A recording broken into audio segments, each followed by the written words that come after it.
স্বাগতম বর্ষার সিজনে। এখন যেহেতু বর্ষার মৌসুম, আর এই বর্ষার মৌসুমে কিন্তু কোনো প্রকারের কিন্তু সবজি থাকে না। আর সেখানে মাচার মধ্যে খুব সুন্দরভাবে দেখেন কহি চাষ করা হয়েছে। এই যে দেখতে পাচ্ছেন কহি একদম কচি। আর এই যে দেখতে পাচ্ছেন এটা হলো মাচা। আর মাচার মধ্যে এই কহি চাষ করার ফলে অনেকটাই কিন্তু লাভজনক একটা চাষ। এতে হয় কি, এই যে দেখতে পাচ্ছেন এখানে নিচে কিন্তু পানি জমে রয়েছে এবং গাছের গোড়াতে কিন্তু আপনার গাছটা যখন নিচে থাকে আমরা অনেকেই করি কি যে আসলে অনেক ধরনের চাষবাস করে থাকি যেগুলো আপনার মাটিতে করি। এতে কিন্তু অনেকটা সবজি নষ্ট হয়ে যায় এবং বিভিন্ন ধরনের রোগ হয়, পোকামাকড়ের সমস্যা। আর এইভাবে মাচায় আপনি চাষ করলে এই যে দেখতে পাচ্ছেন কহিগুলা দেখেন নিচের দিকে কিন্তু ঝুলে রয়েছে।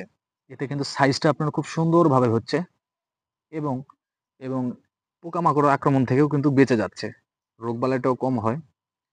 আমরা যারা প্রতিনিয়ত চাষবাস করে থাকি, যেকোনো জিনিস আপনারা সুন্দরভাবে পরিশ্রম করে যদি করেন অবশ্যই এতে কিন্তু সফলতা অর্জন করতে পারবেন।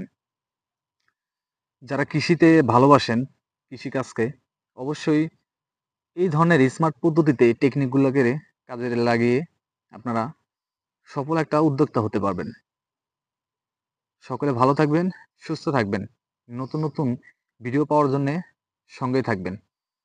সবাইকে আবারও আসসালামু আলাইকুম জানিয়ে আজকের মতো পর্ব এখানেই শেষ করতেছি। আবারও